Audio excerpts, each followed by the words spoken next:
Hey YouTube, Kira Qualia here, bringing you guys my Aqua Cardfight Vanguard deck profile for standard format, September 2018. Funny story about this deck, actually. I was actually building up all this stuff to get it for a friend of mine who will hopefully eventually take all this Aqua stuff off of my hands. I actually collected a good amount of it for him to build the deck, and as a result ended up collecting all of it for him. So I thought, why wait for him to either, gather up trade resources or however way he was going to get the deck off of me, bring you guys the deck profile with what I could come up with for the Aqua standard format deck profile. Definitely a lot of fun, from what I can tell. Just not my, playstyle. That's why I didn't originally intend to build it. But without further ado, let's go ahead and get started with the deck profile. So, being an Excel deck, the Aqua clan, focusing on multiple attacks, is quite fitting. I run 4 Blue Storm Dragon Maelstrom, the main grade 3 of your deck.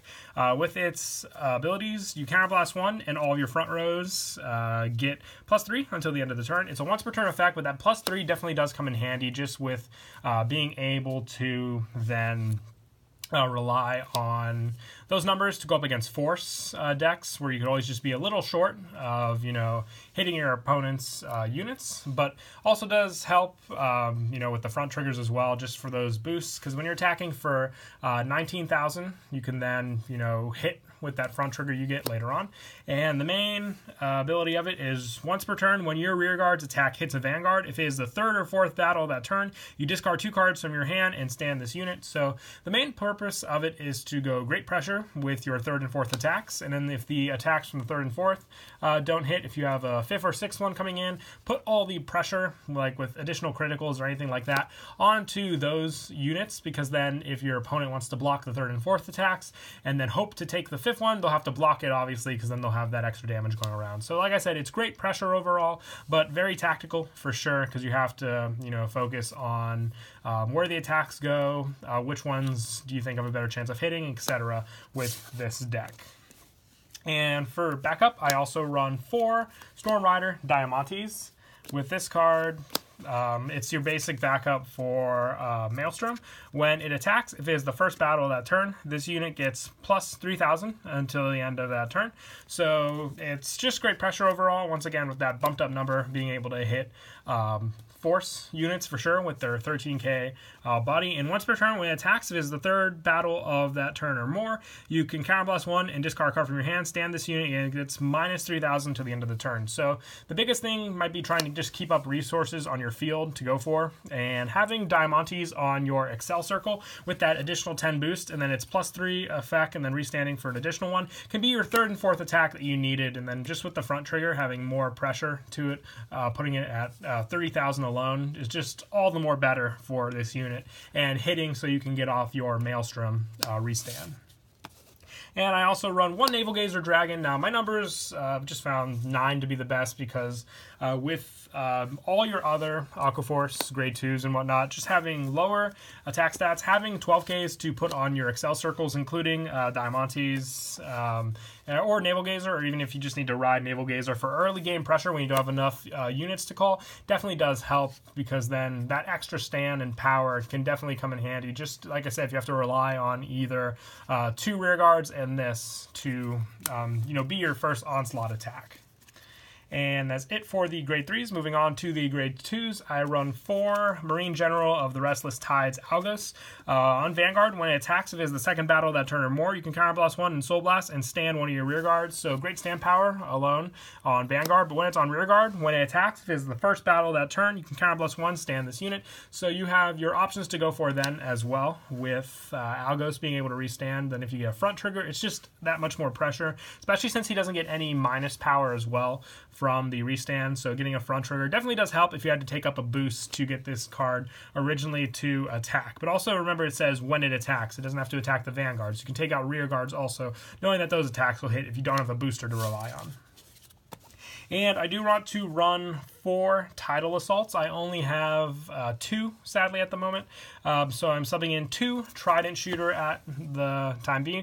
For it, with Tidal Assault, once per turn when it attacks, you Soul Blast 1, stand this unit, and if it is the second battle of that turn or more, it gets minus 5,000 until the end of that turn. So it just helps for the multiple attacks once again. It's only restricted to the minus 5, though, if you obviously have it being the second battle of that turn or more. So if you attack first with it, it won't get the minus, but you remember you can also, if you have front trigger, go with the attack, and then if you have a booster ready to go, stand it, and then hopefully attack again with enough power to go for it. As for Trident Shooter, I ran this as backup just because at the end of the battle that it attacked a Vanguard, if it is a unit is on an additional rear guard, you Counterblast 1 and Soul Blast 1, you may exchange this card's position with one of your rear guards. So being on an additional rear guard just helps with that multiple attack power, especially when you're on an Excel circle, just because then you can swap it with another rear guard on the field and still get that plus 10k power. Thought the best sub in for sure for Tidal Assault. But you can also keep it in by taking out a couple of the other grade 2s, which we get to if you end up just preferring that card as a unit to go for the multiple attack power.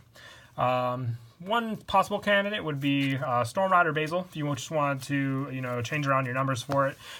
Just found it. You can maybe drop Basil down 2-1 and then run 2 of this, and then 3 Tidal Assaults and 2 Trident Shooters, or even take out 1 of the Naval Gazers and then just go for the 8 Grade 3 lineup, and then just add your additional numbers by taking out 1 Storm Rider Basil, having 2 of that, and then 2 Trident Shooter. But Storm Rider Basil's ability is when it attacks a Vanguard, if it is the third battle of that turn or more, you can Counterblast 1. This unit gets plus 5,000 until the end of that battle. If it is the fourth battle of that turn or more, it gets plus 10 instead of plus 5. So just easy power, once again, with this card being able to hit those big numbers for just a Counterblast. You don't really use the Counterblast for too much else in the deck, so it's a great thing to rely on for sure with this card.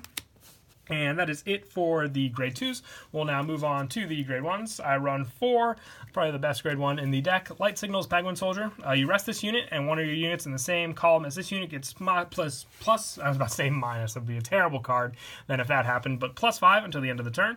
So when your other unit attacks, it is the fourth battle of that turn or more, retire this unit and countercharge 1. Not only being countercharge power, just having the power to boost up another unit on the field means that you don't have to rely on boosts as much for powerful attacks to hit, especially when they're either getting other boosts from cards on the field. Penguin Soldier's rest and boost just helps, especially for those units that can re-attack again, especially Tidal Assault. Giving it that power, then just restanding again and not having to have the minus means it can just go for a second attack, especially when your opponent's at 5 damage and they have to, basically guard everything.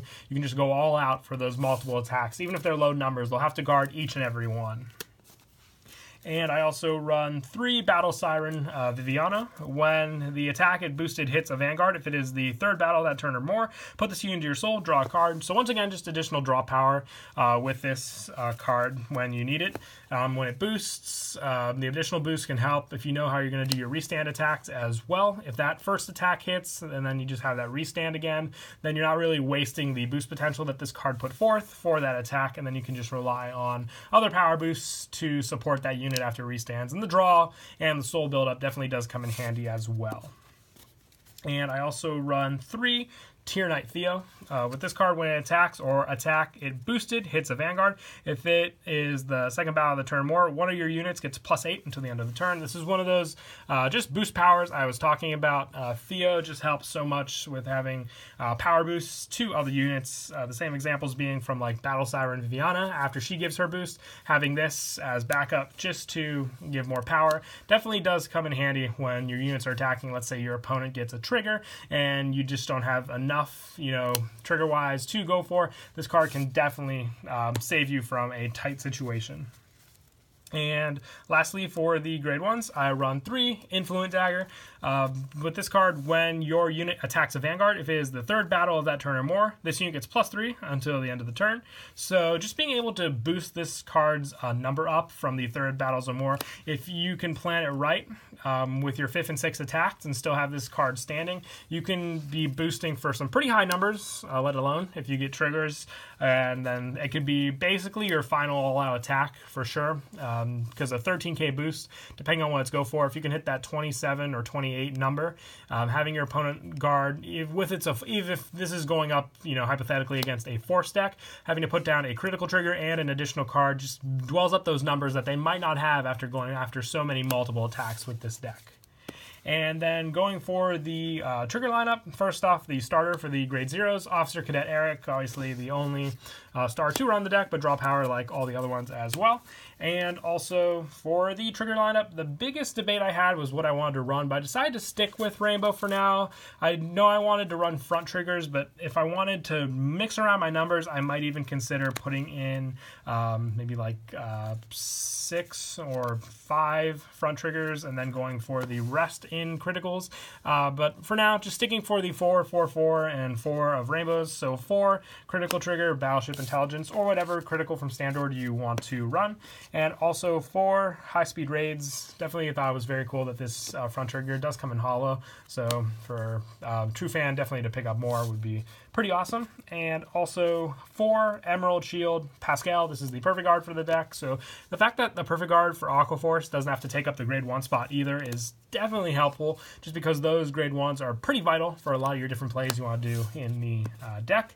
And lastly, 4 Rainbow Elixir for the heal trigger. I thought it was quite awesome that they kept her as the heal trigger for the deck. Definitely one of the nostalgic ones for sure to run. But that is it for the deck profile. I hope you guys enjoyed the video. We got 2 decks down from Champions of the Asia Circuit, with Grand Blue being the last one we have to do. So until then, don't forget to leave a like and subscribe and stay tuned for it. And until next time, Kira Qualia out.